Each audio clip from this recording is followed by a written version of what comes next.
bishops, religious seminarians, and catechists. We now see the interior of this cathedral. On behalf of Vatican Media, Vatican Radio, I'd like to welcome you all from wherever you're joining us today. Some joining through the various Vatican Media channels, our Vatican Audio Live Events app, or the Vatican Radio app, the Vatican News web portal, Vatican News English YouTube channel, or our Facebook Live feed. To all of you joining us through television, we have some of you tuning in through Catholic TV, Catholic Faith Network, Shalom World TV, EWTN, Salt and Light TV, at Midarshan TV. And to our radio listeners out there, some of you tuning in through Radio Maria in Latvia, others through Radio Maria in Papua New Guinea, and Luminous Radio, and to all the other local radio stations picking up the broadcast and other internet sites. My name is Sister Bernadette, and it is a privilege for me to be able to provide the English language texts and translations for you on this 33rd Apostolic journey of Pope Francis, who finds himself in Iraq. He's been wanting to come here a long time. He's taking a look at something up there. He's now entering the cathedral, flanked by the local ordinaries. We have His Beatitude Ignatius Yusuf III Yunan, the patriarch of Antioch and of the Syrians. It looks like also joining him is Archieparch Ephraim Yusuf Abba Mansur, the Archpatriarch of Baghdad for the Syriac Catholic Eparchy. It is difficult to identify people with certainty since they are wearing face masks to protect themselves from the current COVID-19 pandemic. We also remember John Paul II wanted to visit this land, but was never able to in the Jubilee year 2000 due to the political condition of Iraq at that time. A little bit about the cathedral our Holy Father is about to enter.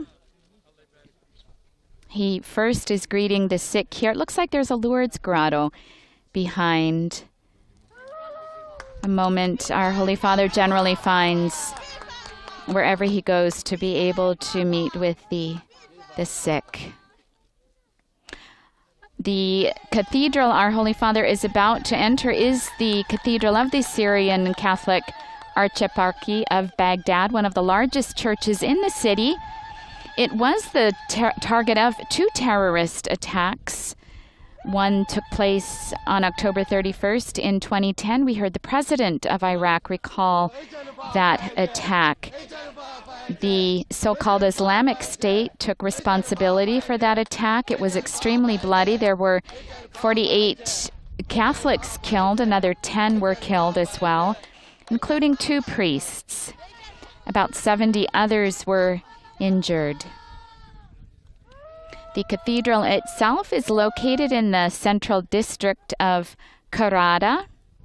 The current structure was inaugurated in March of 1968, and it was built on the site of a small church that had been built there in 1952, and of course it was enlarged in order to accommodate the then increasingly numerous and expanding Syriac Catholic community. As we enter the cathedral, you'll be able to see that the structure represents a boat. It was designed that way to provide the image of the bark of Peter, or another symbol of the church that carried Jesus and his disciples in the storm. An apt symbol that our Holy Father recalled during the extraordinary moment of prayer last March. Attached to the cathedral is St. Ephraim's Elementary School. After the attack in 2010, the church was renovated and a memorial was set up here remembering the victims. The 2 priests who were slain are buried in the crypt of this church. So we're entering a very sacred place right now, and here we see our Holy Father was given the cross to bless the church, a custom observed in several Oriental rites. Before the Iraqi war, there were about 5,000 families who regularly came here into this cathedral to worship, and since 2018, all 3 of Baghdad's Syriac Catholic churches regularly welcome only about 1,000 families.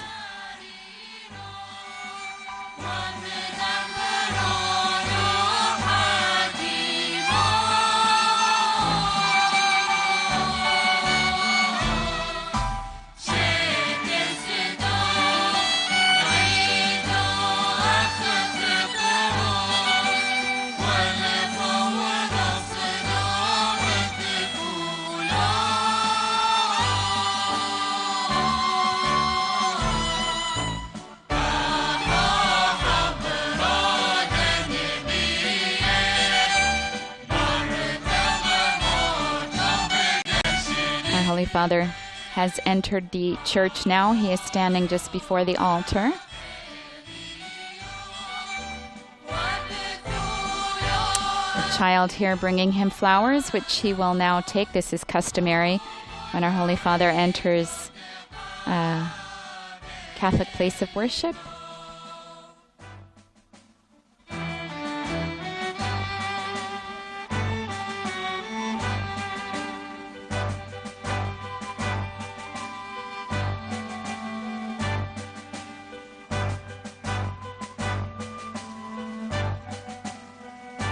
Our Holy Father has now taken his seat, and now I can confirm that the person who has accompanied our Holy Father to the altar is His Beatitude Ignatius Yusuf III, Yunnan, Patriarch of Antioch and of Syrian Catholics.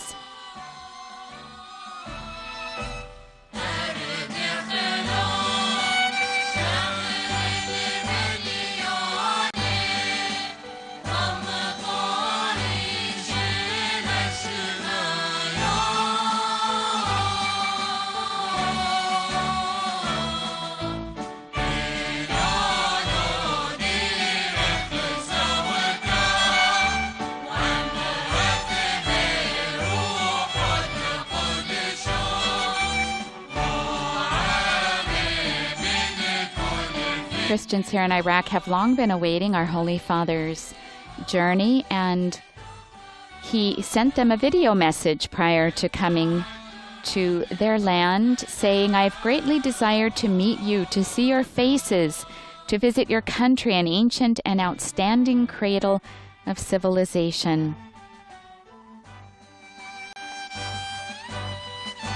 "I'm coming as a pilgrim," he said, "a penitent pilgrim, to implore from the Lord forgiveness and reconciliation after years of war and terrorism, to beg from God the consolation of hearts and the healing of wounds." As we see our Holy Father here, these are the sentiments he has brought with him.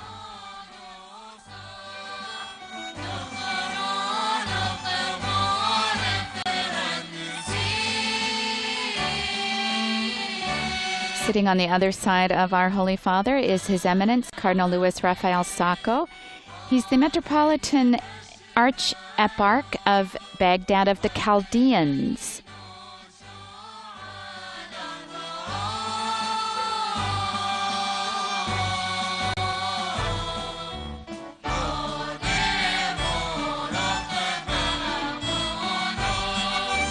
The motto of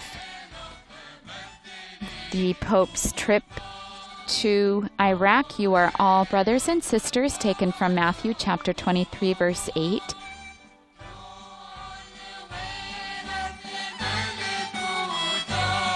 Our Our Holy Father continued in his video message, I am coming as a pilgrim of peace, seeking fraternity and prompted by the desire to pray together and to walk together, also with our brothers and sisters of other religious traditions, in the steps of Father Abraham, who joins in one family Muslims, Jews, and Christians.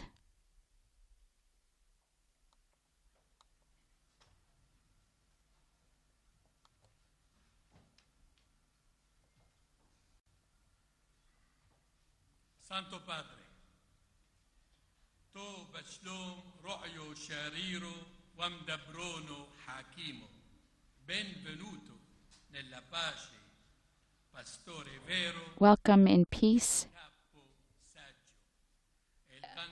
Holy Father and wise leader. Iraq, its people and government leaders today welcomes you with great hope, Your Holiness, messenger of peace and fraternity. With filial affection and deep gratitude, your sons and your daughters in the Lord have the privilege of meeting their father, the Bishop of Rome, as their father on the first day of your long-awaited visit in this cathedral of Our Lady of Salvation, which is so dear to us. Saint Ignatius of Antioch the Theophorus, patron of our patriarchal see, affirmed that the Church of Rome presides in charity. Your Holiness, this is what you are exercising today, this great charity. The same Apostolic Father and Martyr, in his letter to the Romans, said, I am the wheat of God, ground by the teeth of the beasts, to become the pure bread of Christ.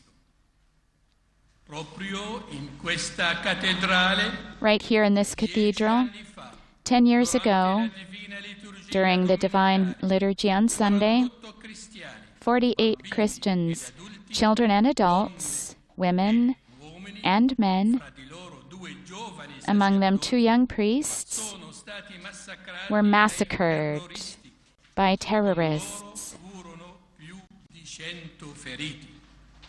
There were also more than 100 wounded. These innocents mixed their blood with that of the divine Lamb to witness to their oppressed brothers and sisters murdered or uprooted in Iraq and in the Near East, that Jesus himself, the Savior God, will continue to live in them as he promised. And we, fortified by this faith, with courage, wish to witness the risen Christ. We implore to accelerate the beatification of these martyrs whose cause is in process, so that they can exhort all of us here present to live our call according to their example. Thank you, Your Holiness. We continue to pray for your ministry. And we ask for your blessing. This was His Beatitude Ignatius Yusuf III Yunan, the Patriarch of Antioch and of the Assyrians, and we will now hear from Cardinal Sacco, the Archieparch of Baghdad of the Chaldean Church, Catholic Church. Santità, Your Holiness, con molta gioia, with great joy, a nome mio e a nome in my name degli eminenti pastori and on behalf of the eminent pastors of the Catholic churches in Iraq, rivolgo il benvenuto nella I terra extend our di welcome to you in the land of Abraham, the Father of believers, with a popular expression we repeat when welcoming our pastors.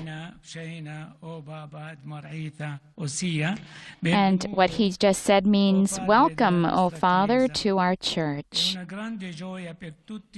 This is a great joy for all Iraqis. Your visit is a sign of your interest in the Eastern churches. Thank you, thank you. We thank you for this courageous visit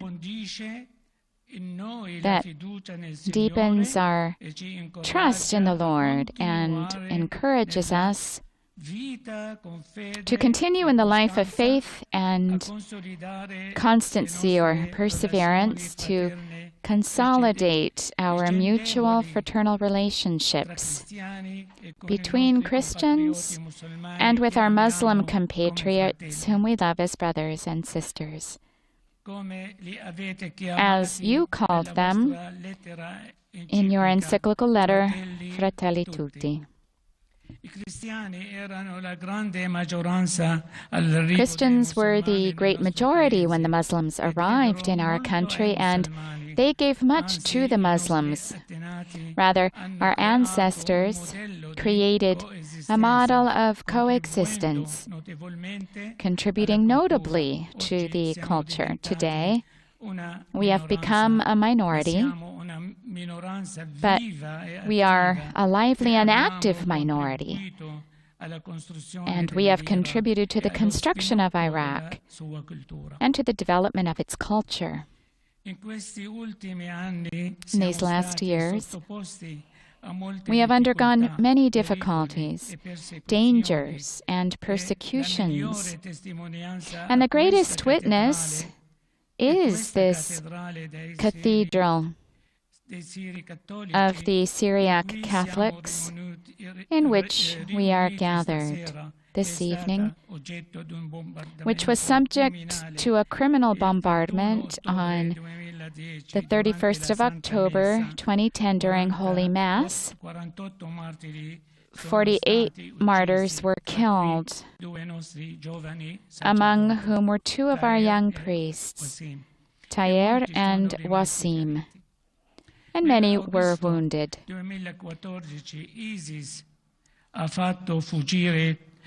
In 2014, ISIS forced all of the 120,000 Christians of the plain of Nineveh and Mosul to flee.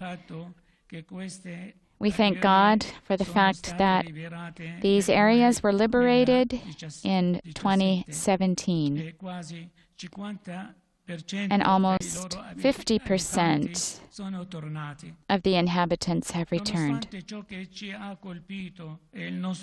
Despite what has happened to us and our pain, we have preserved the faith, our spiritual serenity, and our fraternal solidarity.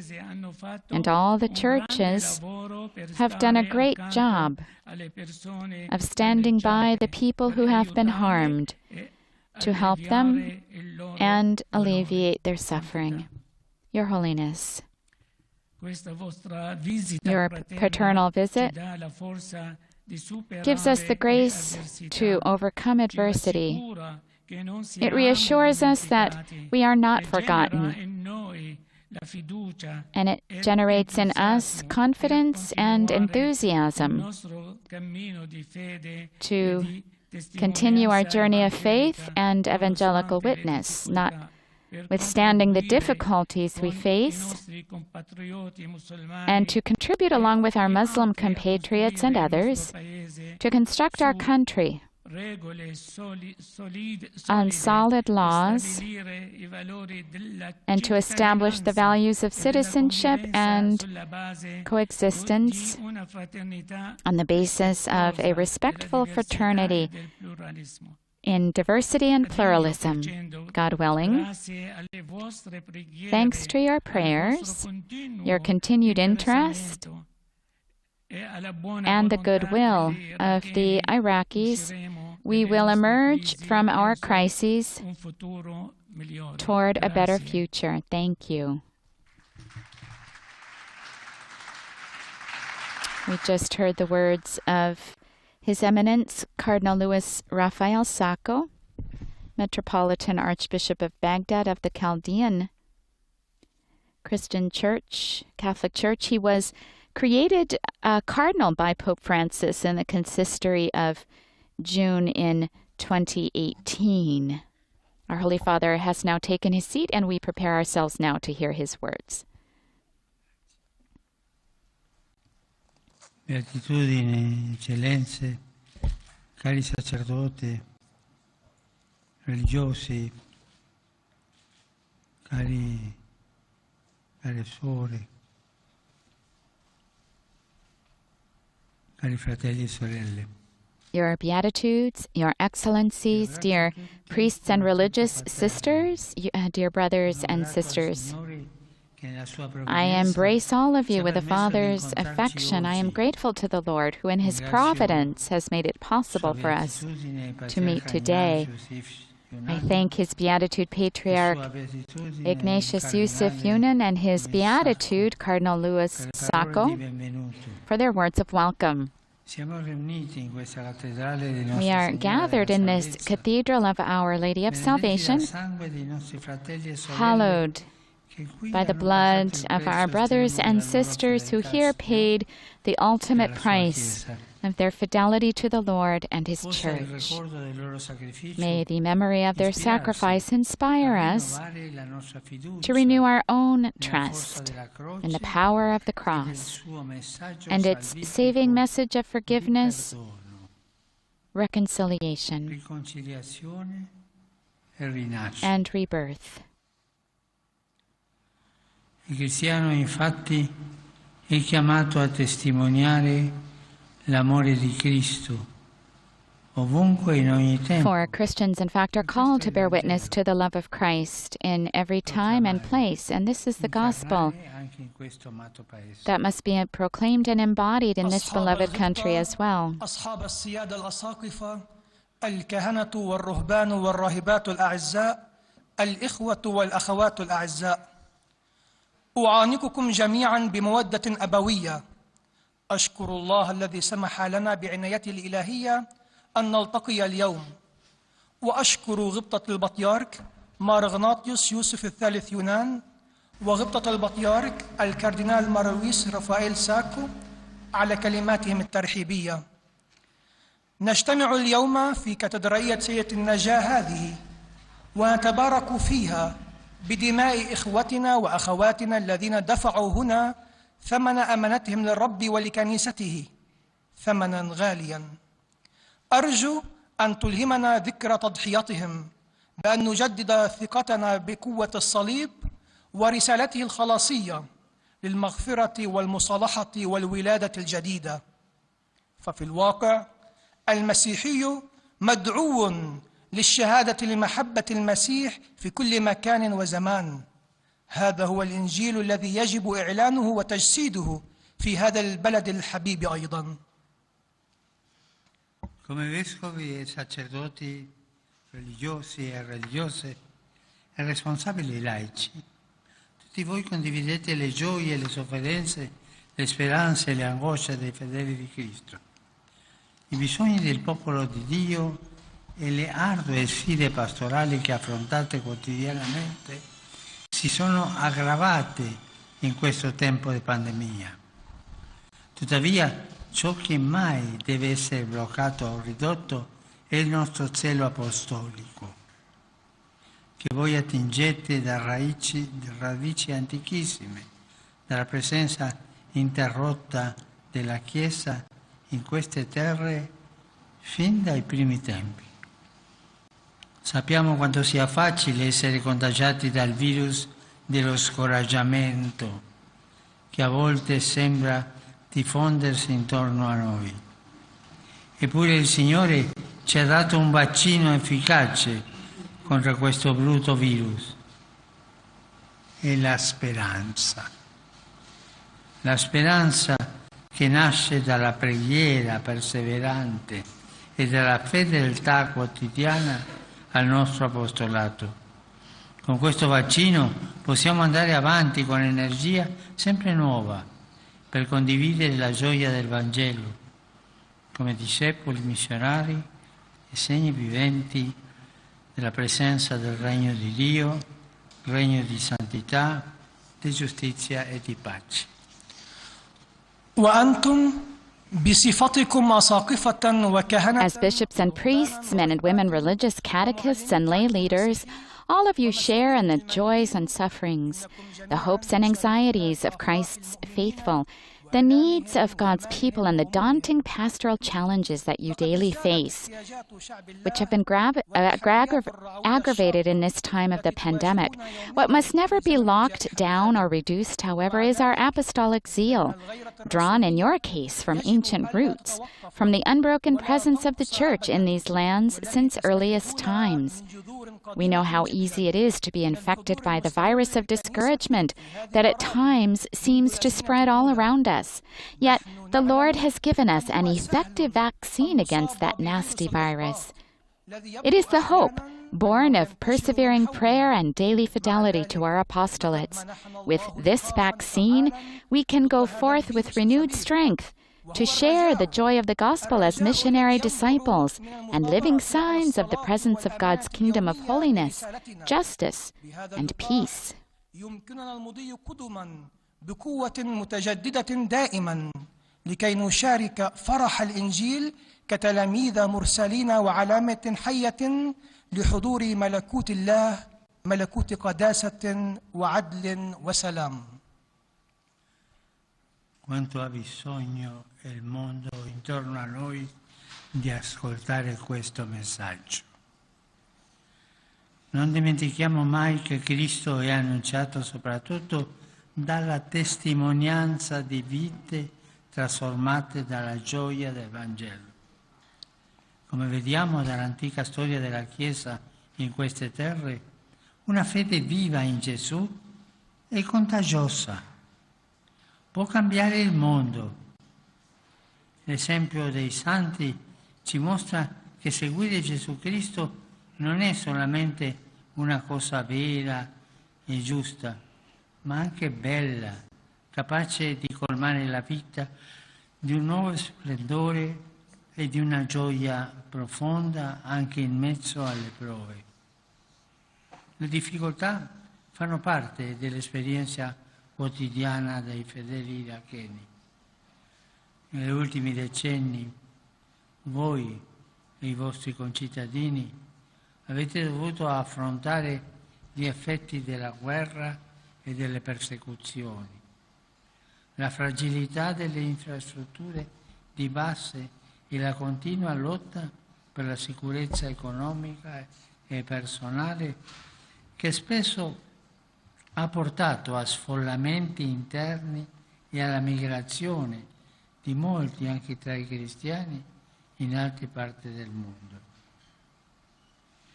Vi ringrazio, fratelli vescovi e sacerdoti, di essere rimasti vicini al vostro popolo, vicini al vostro popolo, sostenendolo, sforzandovi di soddisfare i bisogni della gente e aiutando ciascuno a fare la sua parte del servizio del bene comune.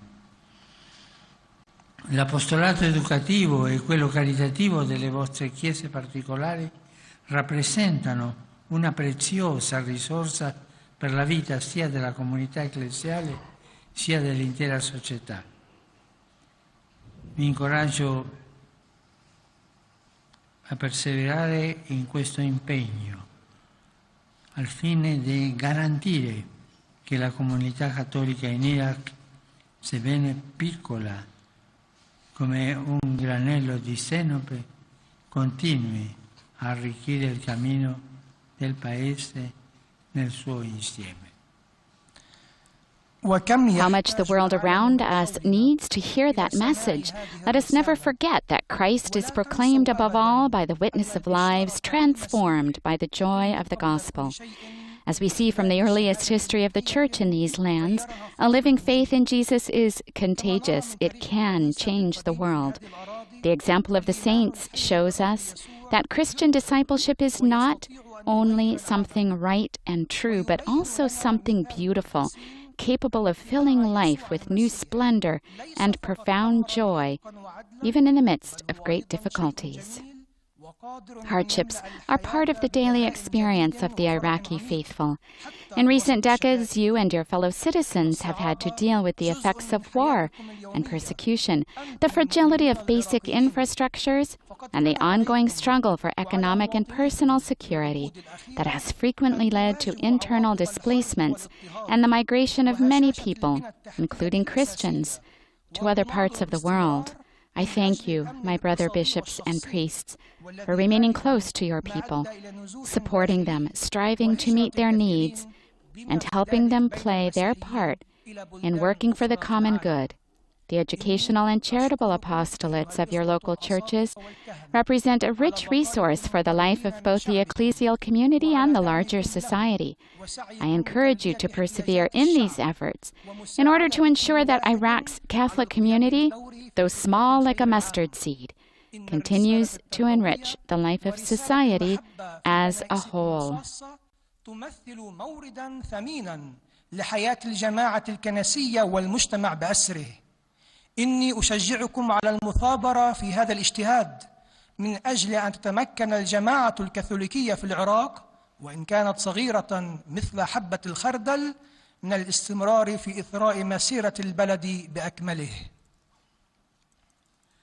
L'amore del Cristo ci chiede di mettere da parte ogni tipo di egocentrismo e di competizione. Ci spinge alla comunione universale e ci chiama a formare una comunità di fratelli e sorelle che si accolgono e si prendono cura gli uni degli altri. Penso all'immagine familiare di un tappetto. Le diverse chiese presenti in Iraq, ognuna con il suo secolare patrimonio storico, liturgico, spirituale, sono come tanti singoli fili colorati che, intrecciati insieme, compongono un unico e bellissimo tappetto che non solo attesta la nostra fraternità, ma rimanda anche alla sua fonte, perché Dio stesso è l'artista che ha ideato questo tappetto, che lo tesse con pazienza e lo rammenda con cura, volendoci sempre tra noi ben intrecciati come suoi figli e figlie. Sia sempre nel nostro cuore l'esortazione di Sant'Ignazio di Antiochia. Nulla esista tra voi che possa dividervi, ma vi sia un'unica preghiera, un unico spirito, un'unica speranza nell'amore e nella gioia. Com'è importante è questa testimonianza di unione fraterna in un mondo spesso frammentato e lacerato dalle divisioni. Ogni sforzo compiuto per costruire ponti tra comunità e istituzioni ecclesiali, parrocchiali e diocesane servirà come gesto profetico della Chiesa in Iraq e come risposta feconda alla preghiera di Gesù affinché tutti siano uno. Pastori e fedeli, sacerdoti, religiosi e catechisti condividono, anche se in modi diversi, إن محبة المسيح تطلب منا أن نضع جانبا The love of Christ summons us to set aside every kind of self-centeredness or competition. It impels us to universal communion and challenges us to form a community of brothers and sisters who accept and care for one another. Here I think of the familiar image of a carpet. The different churches present in Iraq, each with its age-old historic, liturgical, and spiritual patrimony, are like so many individual colored threads that, woven together, make up a single beautiful carpet, one that displays not only our fraternity, but points also to its source. For God himself is the artist who imagined this carpet, patiently wove it, and carefully mends it, desiring us ever to remain closely knit as his sons and daughters. May we thus take to heart the admonition of St. Ignatius of Antioch, quote, "Let nothing exist among you that may divide you, but let there be one prayer, one mind, one hope in love and in joy," unquote. How important is this witness of fraternal union in a world all too often fragmented and torn by division? Every effort made to build bridges between ecclesial, parish, and diocesan communities and institutions will serve as a prophetic gesture on the part of the Church in Iraq and a fruitful response to Jesus' prayer that all may be one.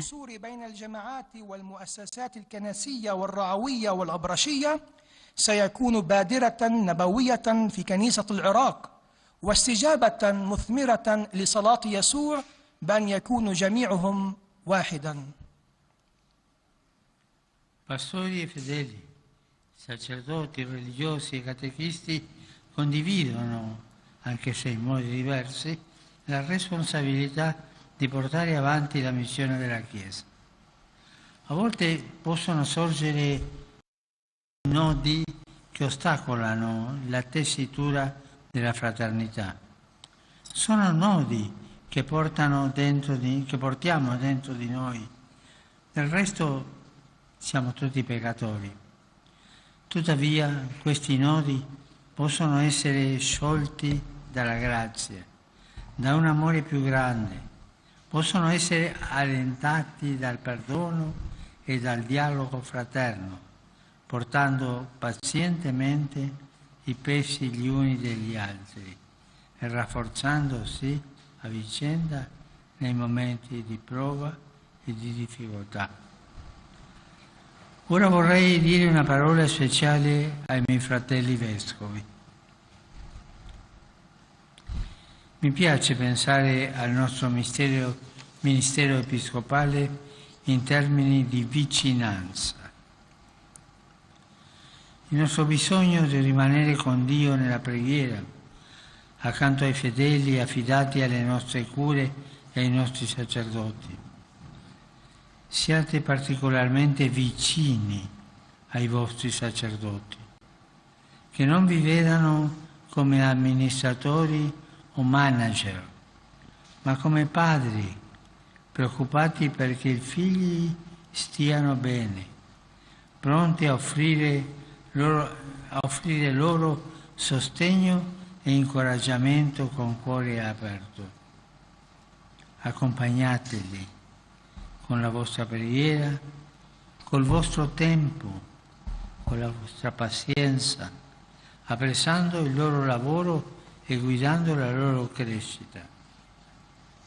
In questo modo sarete per i vostri sacerdoti segno visibile di Gesù, il buon pastore che conosce le sue pecore e dà la vita per loro.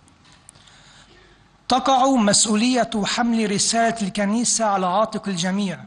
Pastors and faithful, priests, religious, and catechists share, albeit in distinct ways, in responsibility for advancing the Church's mission. At times, misunderstandings can arise, and we can experience certain tensions. These are the knots that hinder the weaving of fraternity. They are knots we carry within us.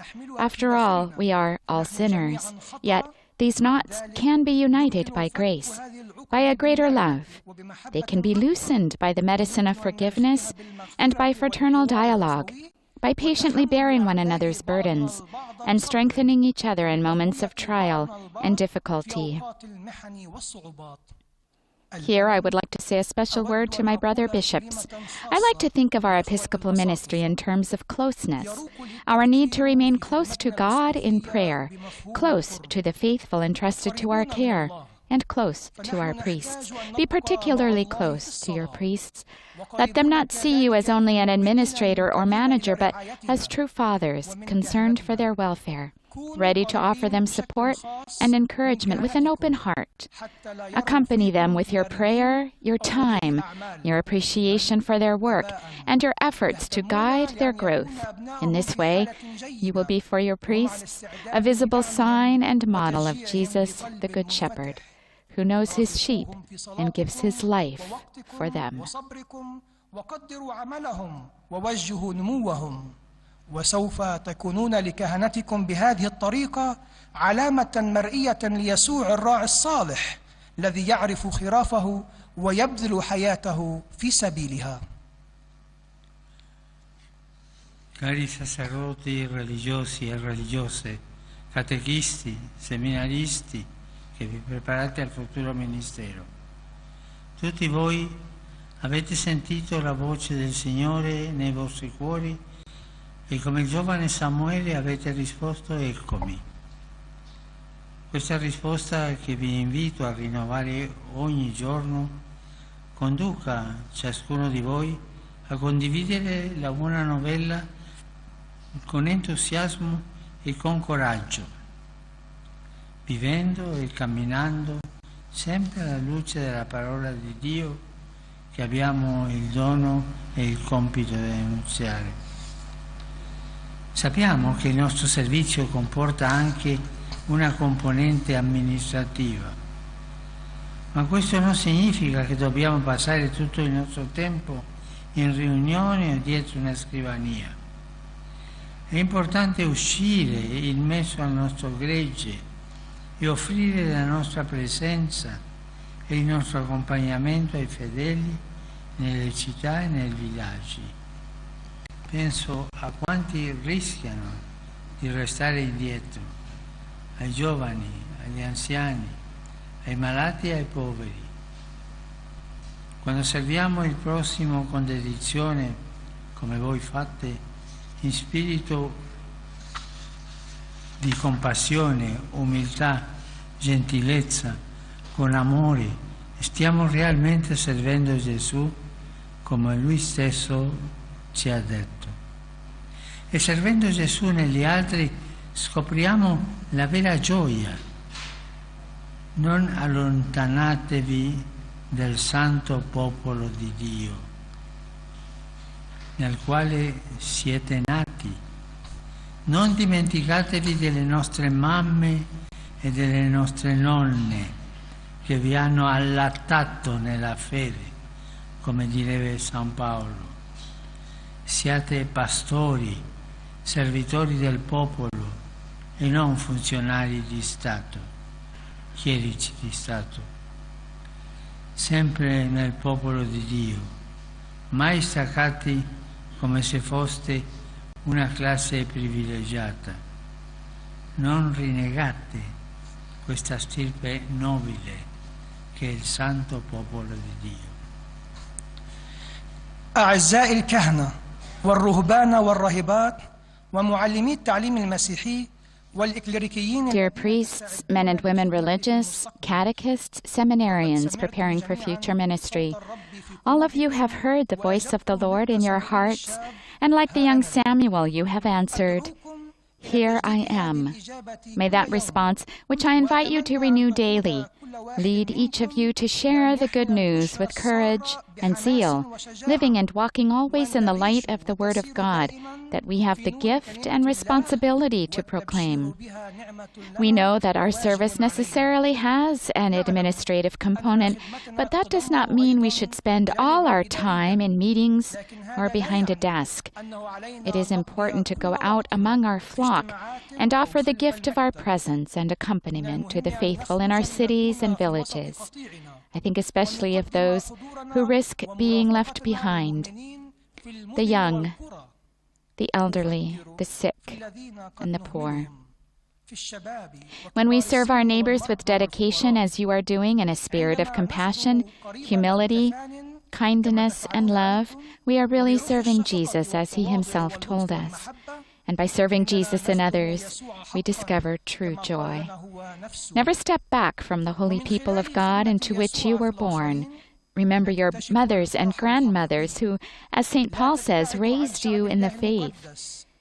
Be pastors, servants of the people, not civil servants, ever a part of the faithful of God, never apart, as though you were a privileged class.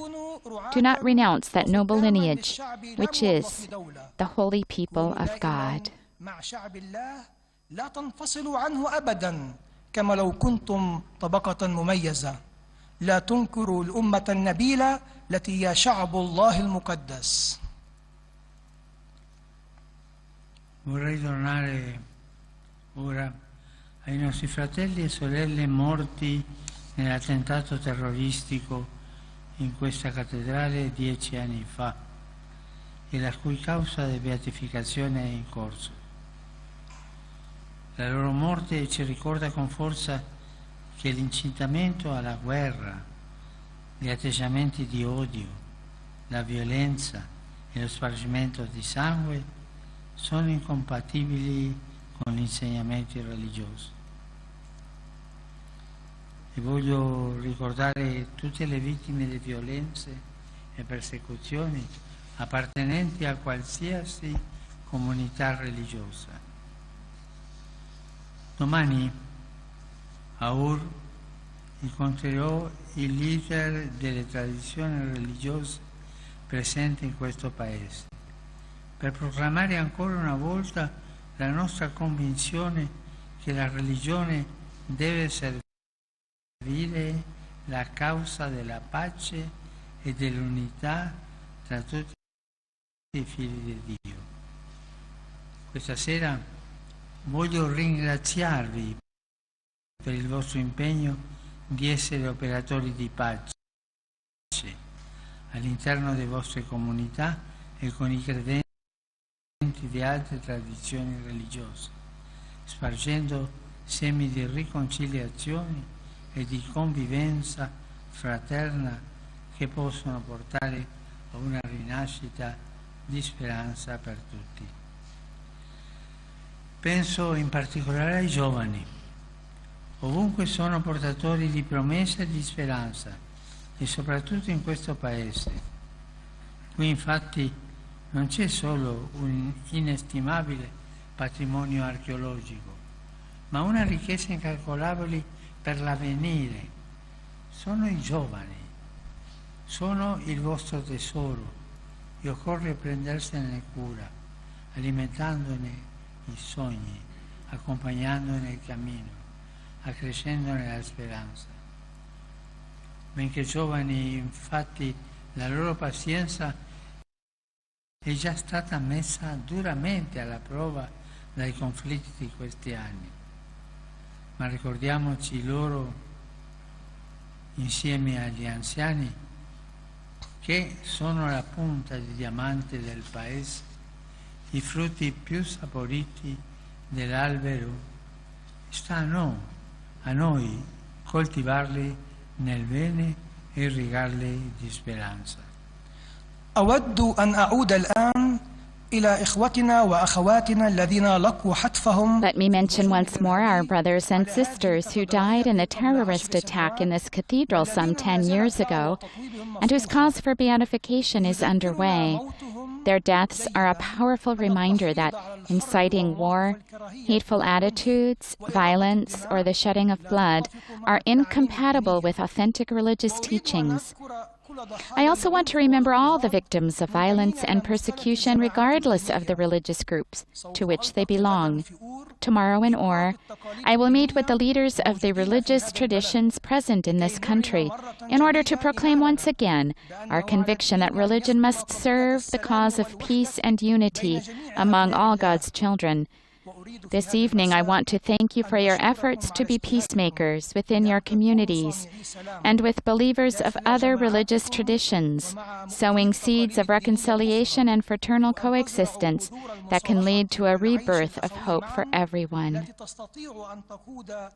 Here I think especially of the young. Young people everywhere are a sign of promise and hope, but particularly in this country. Here, you have not only priceless archaeological treasures, but also inestimable treasure for the future, the young. Young people are your treasure. They need you to care for them, to nurture their dreams, to accompany their growth, and to foster their hope. Even though they are young, their patience has already been sorely tried by the conflicts of these years. Yet, let us never forget that together with the elderly, they are the point of the diamond in this country, the richest fruit of the tree. It is up to us to cultivate their growth in goodness and to nurture them with hope.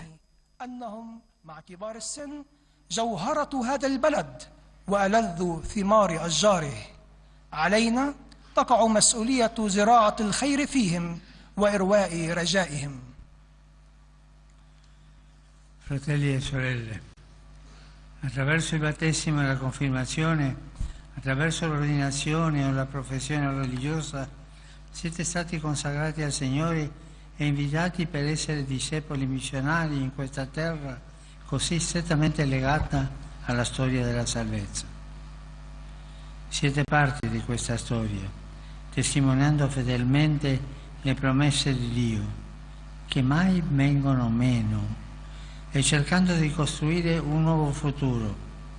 La vostra testimonianza, maturata nelle avversità e rafforzata dal sangue dei martiri, sia una luce che risplende in Iraq e oltre, per annunciare la grandezza del Signore e far esultare lo spirito di questo popolo in Dio Salvatore. Nuovamente rendo grazie perché abbiamo potuto incontrarci. Nostra Signora della Salvezza e l'Apostolo San Tommaso intercedano per voi e vi proteggano sempre. Benedico di cuore ciascuno di voi e le vostre comunità. E vi chiedo per favore di pregare per me. Grazie.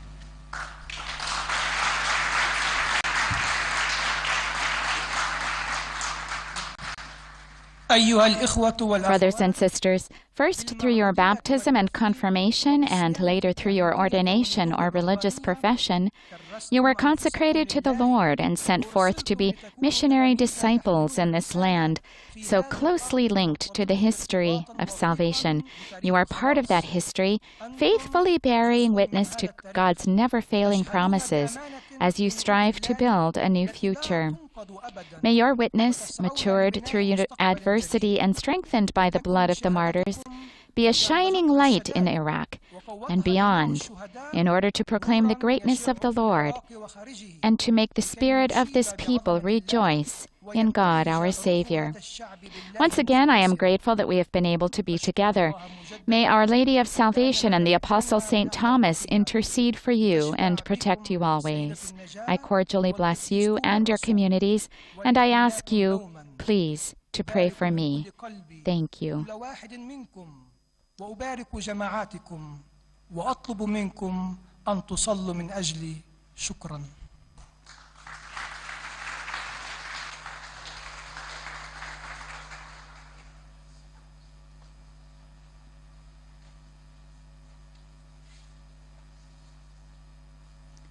At this time, there should be an exchange of gifts that takes place here.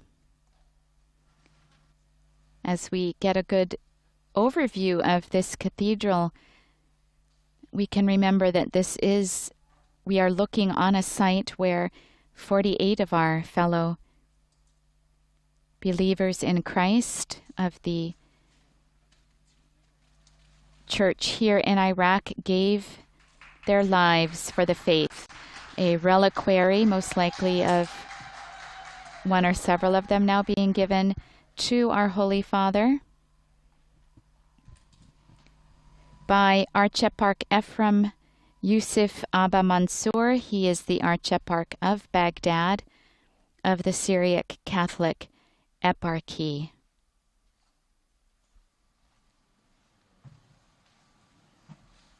Our Holy Father did kiss the reliquary, venerating the relics.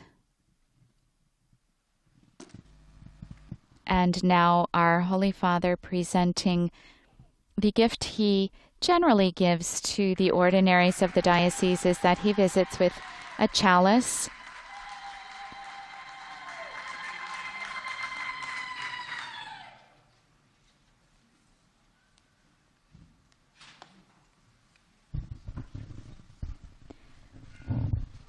We should be reciting the Our Father now together,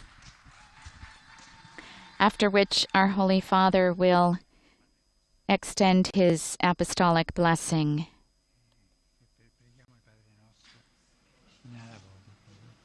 He's inviting Cardinal Sacco to begin the Our Father in Arabic.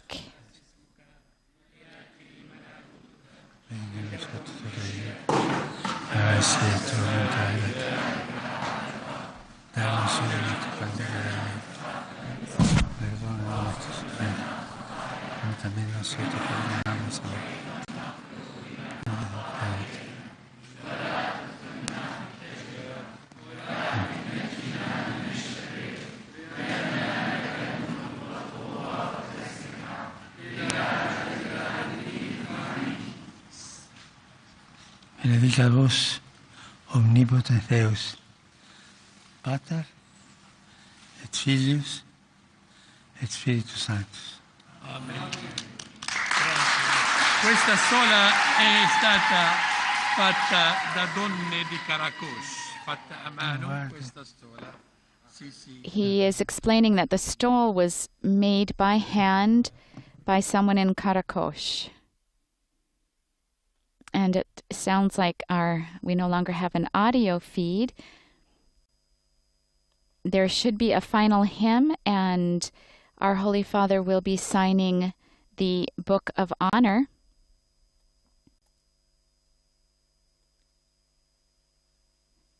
After which he will then, here we go, we do have the audio feedback. We see him now signing the Book of Honor here, leaving his message here for the Syrian Catholic community of the cathedral here in Baghdad.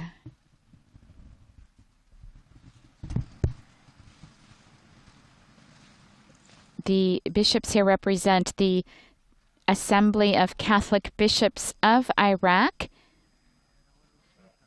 representing the Chaldean Church, the Syriac Catholic Church, the Armenian Catholic Church, and the Melkite Catholic Church, as well as the Latin Church.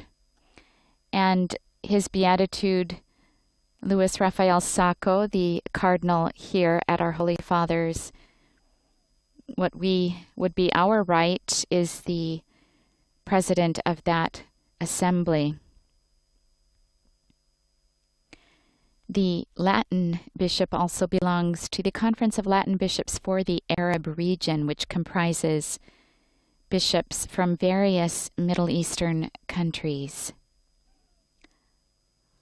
Our Holy Father now signing the guest book here. The message that he is leaving is, as a penitent and a pilgrim of faith and of peace in Iraq, I ask God to grant this people, through the intercession of the Virgin Mary, the strength to rebuild the country in fraternity.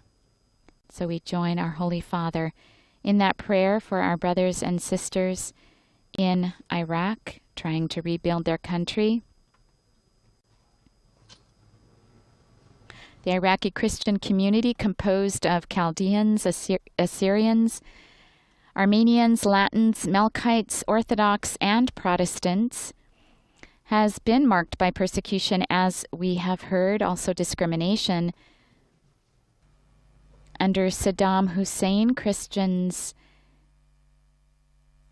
lived through a motto that, or lived under a regime that allowed the church to carry out its activities, also through its charitable acts.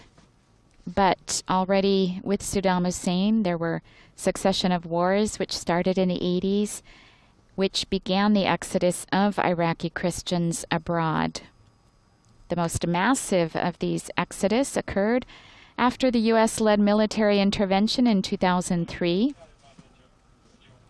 and then between 2014 and 2017 with the establishment of the self-proclaimed or the so-called Islamic State in the north of the country. On the eve of the Second Gulf War, Christians in Iraq estimated between 1 and 1.4 million, which would have been about 6% of the population. Today, the number of Christians present here in Iraq, barely 300 to 400,000, which is based on estimates of the Pontifical Foundation Aid to the Church in Need. Our Holy Father now posing here for a photograph with the bishops and Cardinal Sacco, who is present here.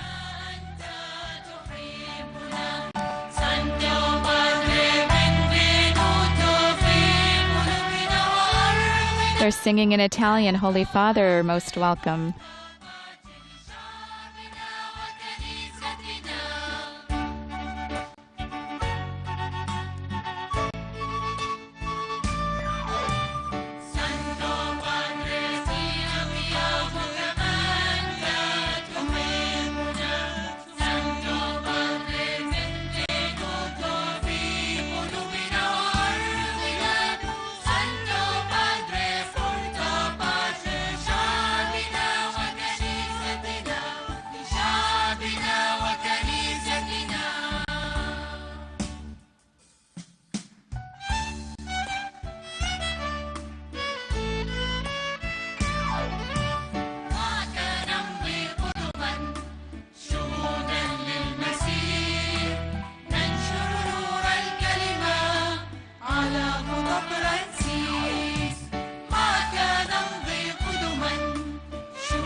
This is the second and final event of Pope Francis's first day on his 3-day visit to Iraq.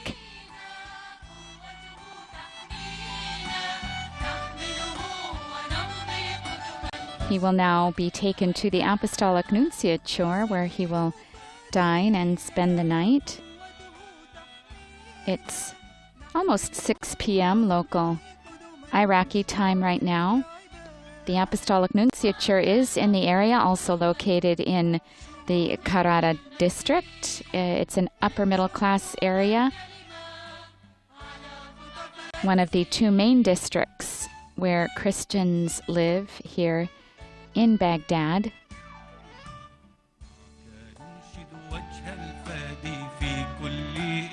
This now ends the live broadcast from Baghdad in Iraq of the second and final event of the first day of the Pope's Apostolic Journey, where we've been coming to you live from the Syro-Catholic Cathedral of Our Lady of Salvation, where Pope Francis has just finished meeting with bishops, priests, religious, seminarians, and catechists. We invite you to join us tomorrow. Our Holy Father will be taking part in an interreligious ceremony in Ur. We ask you to visit the Vatican News web portal, Facebook, Instagram, Twitter, and YouTube accounts. You will find full coverage of our Holy Father's 33rd apostolic visit here in Iraq, as well as other Vatican and world news. Once again, I'd like to thank the technicians at every level who've made this broadcast possible, and to all of you for joining us on our Holy Father's apostolic journey. Laudetur Jesus Christus. Praised be Jesus Christ.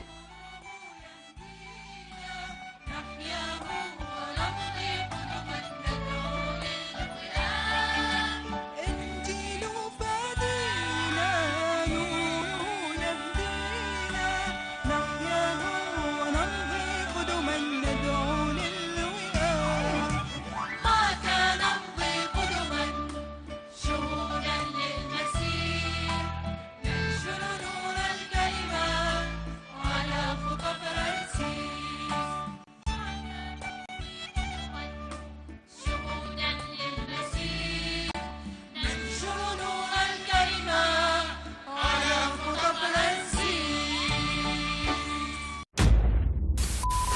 Are you looking for life-changing entertainment? Does what you see on most channels leave you feeling unfulfilled? Well, look no further. Shalom World TV brings the peace and joy of Jesus Christ to you, whether at home or on the go. To start watching, you don't need antennas, cable connections, or a dish. You probably already have what you need if you have a smart TV, such as a Samsung, LG, or Panasonic, or if you have one with an Android, Opera, or Roku TV operating system. These can be found on the latest models of Sony, Toshiba, Vizio, Philips, RCA, Sharp Aquos, TCL, Insignia, Element, Hitachi, Vestal, Skyworth, Changhong, Konka, and Hisense. You can also watch Shalom TV on most IPTV streaming devices, starting with the 4th generation of Apple TV and Roku, Amazon Fire TV, Mi Box, Amino, Humax, or on TiVo Box through the Opera TV store. Are you a gamer or virtual reality enthusiast? We've got you covered. Shalom World is on Xbox One, Razer Forge, NVIDIA Shield, and HoloLens. To start watching, all you have to do is go to the App Store, download Shalom World, and start being fulfilled by content that brings you into a deeper relationship with Jesus Christ. For more information on how to watch Shalom World on your TVs and devices, visit us at shalomworld.org/connectedtv. Have a smartphone or tablet? Take Shalom with you wherever you go. Again, by downloading Shalom World from the App Store. If you prefer to watch from your Mac or PC, get the Shalom World desktop app. Or you can always watch from our website, shalomworld.org. And guess what? Shalom World is absolutely free on all of these platforms. Yes, free. There are no download charges and no in-store app purchases required, ever. If you're looking for life-changing entertainment, you found it. It's here, waiting for you on your Shalom World.